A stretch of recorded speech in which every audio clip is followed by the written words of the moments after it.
103.8 and 107.5. Awesomeness allowed. Joining me in studio today, it's Betty Gilumea and online editor. She's the editor for PE Express and the online editor, Tanya van Zyl, joining me in studio. Really nice to have you ladies with us here at Kingfisher FM. Welcome. Hi, thank you for having us. Why are we so lucky today to have you in the studio? Well, plain and simple, they started the Volunteer Citizen Journalist Program. It started in the month of July. Tanya, how's it going so far with this thing? Because I think this is focusing a lot on online.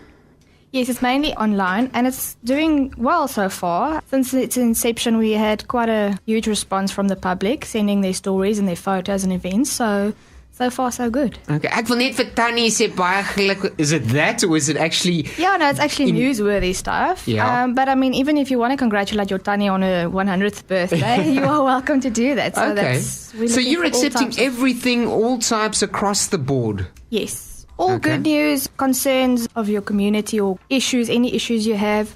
We want to hear about it, so people are welcome to send it to us. And obviously, you know, we go through the stories, and if it's good enough, we will publish it in our newspaper as well. Do you then respond to the people and say, thanks very much for sending it in, maybe we won't, or how does that work? No, I have to monitor the story. So, you know, if people submit stories, it doesn't necessarily mean it's going to be published on the website, because if it's defamatory or whatever, we have to check for that as well. Mm-hmm. So I go through all the stories as soon as I get it. And then, you know, if there's nothing wrong legally or something like that, then we publish it on the website immediately. It sounds like you're making more work for yourself, because now you're getting all these stories. Now you've got to read through them.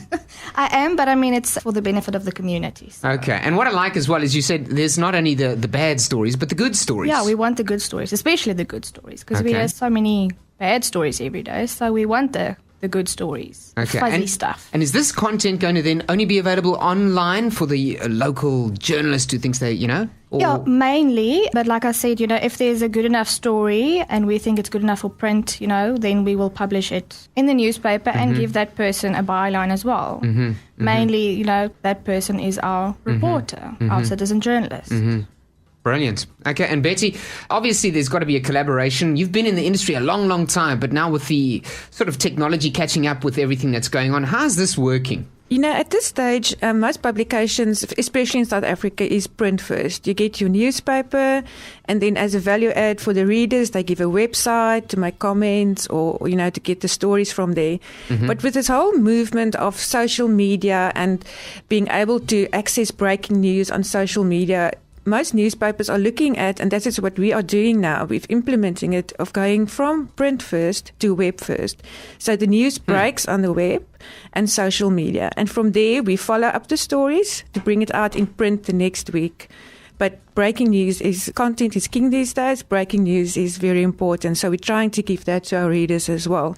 Well, it's quite interesting that you mentioned breaking news, because actually PE Express is a weekly publication. So now it's also going to bring on sort of that daily element. That's exactly what it is. It's a total different to what we do, where we used to give news on a weekly basis. On an hour-to-hour basis or a minute-to-minute basis, we can inform the public of breaking news happening. And this could be things like water leaks or electricity that's down, or, you know, anything that might affect you in the community that might not make national headlines, but that affects the community, impacts your life. Yes. Okay, so tell us at the moment, how can people get in touch, or how can people get involved in this citizen journalism? What's the best approach? Okay, Tanya? They can go onto our website, and on the homepage they will see on the right hand side there's a big red block called Citizen Journalists. Right. And it asks you to click here. There's 4 categories. It says tell your story, upload your photo, manage your event, that's like any entertainment news and stuff, or report crime. So if there is a break-in in Lorraine, wherever, whatever, and you want to warn residents or you saw something dodgy, people are also welcome to do that on our website. So they basically need to click on one of those elements, and it will ask you to either log in or register. The only reason we need people to register is because if there's something we need to contact them, we have their contact details, and we need to monitor those things. Right. But that is a very quick and easy process to register, and you can even log in with your Facebook account. So if you've got Facebook, click on the Facebook icon and in you go. Quick and easy. Fantastic. So and they then load that stuff up and it gets sent off chop. It depends on if you want to tell your story, write a story for us, you click on that. I think you can also upload a photo over there. Or if you just want to send us a nice photo of a sunset or a sunrise, just click on send your photo. And yeah, that's basically, I think you can send up to 4 photos. Fantastic. If you just joined us, we're talking about the citizen journalism, your opportunity to write about stories that affect your life and that can make a difference in other people, whether it's good stories, whether it's breaking news, bad stories. We're chatting to the PE Express today. We're talking to the editor, Betty Gilumea, as well as online editor, Tanya van Zyl. Stay tuned. Kingfisher FM. Today, talking to the PE Express editor, Betty Gilumea, as well as online editor, Tanya van Zyl. I hope I got that surname right there, Betty. Perfect. Yes. Well done for me.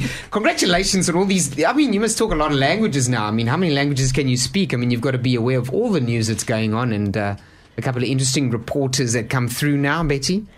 No, it's still basically just Afrikaans and English, but I've got a very good Xhosa reporter he was a Xhosa teacher who works for PE Express in Daba publication. So I trust that what he tells me is written there is right. Covering all the bases, Betty, covering all the bases. But now tell us, PE Express obviously venturing now into more of a sort of a cutting-edge online newspaper as well. But what is the difference between a weekly publication, a very successful one as well, like PE Express, and a daily newspaper?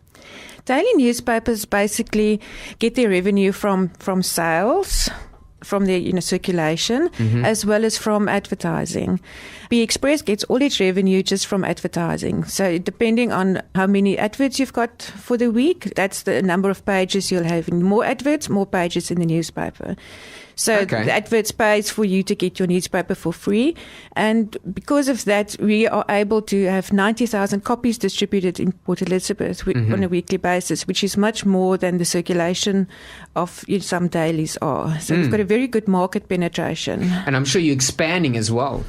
We are expanding. We've got publications in Port Alfred and East London that we've recently taken over. East London Fever as well as the Sunshine Coast Fever. We've got publications in the Express Group, which we call the OP Courante Group, which is part of Media 24, all the way up to Mossel Bay with Eden Express and Kouga Express. I hope they're paying you now 4 salaries because you're editor at least of 4 that you mentioned. I'm sure there's going to be a whole lot more down the line. I do it for the love of the job, of course. Of course. No one becomes journalist to earn money. Yeah, no, snap. Now, if people want to enter stories, they don't pay for this. This is a free service that you're offering to people to be a citizen journalist. Yes, it's free. Okay. No charge at all. And the future prospects of it, are you going to be allowing people when they report the news to be able to tweet it as well as to possibly put videos or load videos up and things like that? Have you thought about these kinds of things? We would love that. The more the community gets involved with us, the better. So, I mean, we are on Twitter. It's at PE Express 1. Right. So if you know of anything happening, tweet to us, tag us. We're also on Facebook. It's PE Express Newspaper.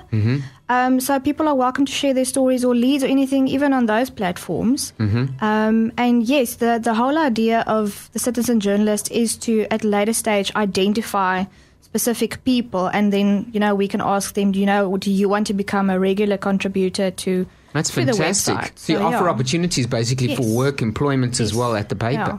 It's just going to go better and better. What is the PEexpress.mobi?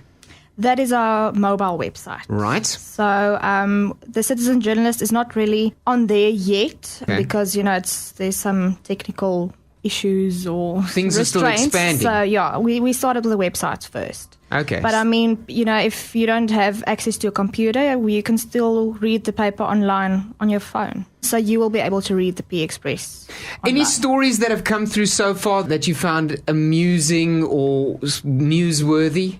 We have a lady that submits book reviews. She's an avid book reader, so her writing is very good. And we had a guy who also wrote us a story about riding the train from PE to, I think it was Bloemfontein, and his whole experience. And although it was a long story, but it was worth the read, and it was very, very entertaining, and it was well written. So, we have lots of talented people out there. Do you put links on as well to blogs and things like that? Yes, we do. We have, if people want to become bloggers, they are welcome to contact us, and we will invite them as a blogger. We have a few regular contributors as well, local people, and of course some national people as well, like Sarel van Sabi from the MasterChef first season. He blogs for us. Fantastic. So people can get some nice recipes over there. So if people are interested in blogging for us, they can also contact us on the website, and we'll invite them, and then they can start blogging As many Straight times away. as they are. As many times as they want. Fantastic. Well, I think it's explained. I think you've explained it extremely well to everybody out there. Is there any other things that we should know about PE Express, going online, daily updates, registering and so on? It's not just the P Express. It's like Betty said, we are known as the Opia Karante group. So we have the Koga Express that's covered Jeffreys, Newmansdorp and those areas, as well as the UD News. And all this citizen journalist applies for them as well. Okay. So if you're in that area, you are welcome to become a citizen journalist and tell us your stories. And yeah, we want to know. We want the community to get involved with our paper, whether it be online or in publication. Well, I love what you ladies are doing, making a difference in the community, and I'm sure that most people now will be quite excited about this and get blogging and tweeting and texting and doing all the things that they do in technology world. Thanks so much for coming in today. Really appreciate it. Wish you everything of the best, and I'm sure we're going to be getting a couple of budding journalists coming out of PE, as well as Dispatch and all the other areas in Eastern Cape. Hey, thank you very much for your time today. Thank you, for having appreciate us. it. 103.8 and 107.5. It's Kingfisher FM. Awesomeness allowed.